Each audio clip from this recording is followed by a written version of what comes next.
আশুলিয়ার বাইপাল মোড়ে শ্রমিক দিবস উপলক্ষে জাতীয় গার্মেন্টস শ্রমিক ইউনিটের উদ্যোগে পতাকা র্যালি ও সমাবেশ করছেন শ্রমিকরা। সেখান থেকে বিস্তারিত জানাতে যুক্ত হচ্ছেন সহকর্মী জাহিদ ইসলাম অনেক। পতাকা র্যালিটি কতক্ষণ পর্যন্ত চলবে, তাছাড়া এখানে আগত শ্রমিকরা কি বলছেন জানাবেন।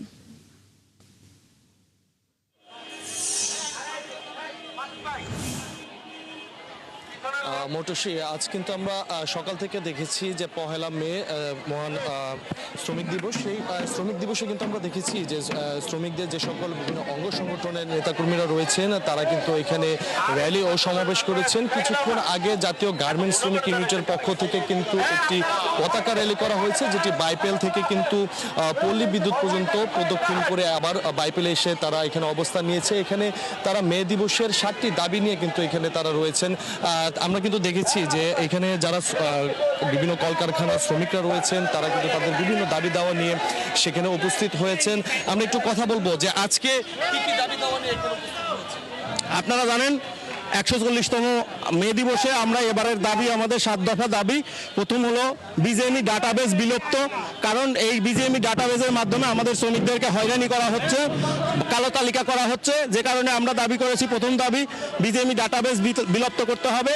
দ্বিতীয় দাবি হলো শিল্প প্রতিষ্ঠান রাজনৈতিক প্রতিহিংসামূলক কর্মকাণ্ড বন্ধ করতে হবে, কারণ এই রাজনৈতিক প্রতিহিংসামূলক কর্মকাণ্ডের কারণে বহু গার্মেন্টস বন্ধ হয়ে গেছে, যে কারণে আমার শ্রমিকরা অনেকেই বেকার হয়ে গেছে। সেই সাথে গার্মেন্টস পরিচালনায় সবাইকে সমান সুযোগ দিতে হবে। আমরা দেখেছি ব্যাংকগুলোতে গেলে পরে অনেক গার্মেন্টস মালিক ব্যাংকে বলতেছে আমরা লোন পাই না, আমরা ব্যাংকের সুবিধা পাই না, যে কারণে আমাদের গার্মেন্টস বন্ধ করে দিতে হচ্ছে।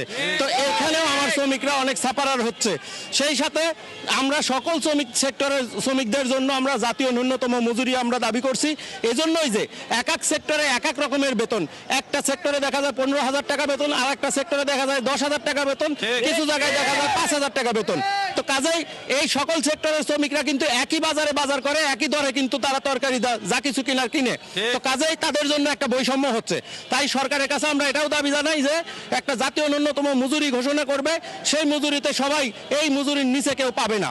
পাশাপাশি আমরা সকল শ্রমিকদের জন্য প্রত্যেকটা শিল্প অঞ্চলে হাসপাতালের আমরা দাবি জানাচ্ছি, কারণ আমার শ্রমিক ভাই বোনেরা সাধারণ জ্বর ঠান্ডা হলে পরেও তারা ডাক্তারের কাছে গেলে 500-700 টাকা ভিজিট দিয়ে তাদের ডাক্তার দেখাতে হয়। যেমনটি শুনছিলেন, আজকে কিন্তু তারা 7টি দাবি নিয়ে কিন্তু তারা এই বাইপেলে অবস্থান করছেন। তাছাড়া বিভিন্ন অঙ্গ সংগঠনের নেতাকর্মীর পাশাপাশি কিন্তু এখানে আমরা ধন্যবাদ অনেক আপনাকে। দর্শক, আশুলিয়া থেকে যুক্ত ছিলাম, দেখছিলাম শ্রমিকদের পতাকা র্যালি।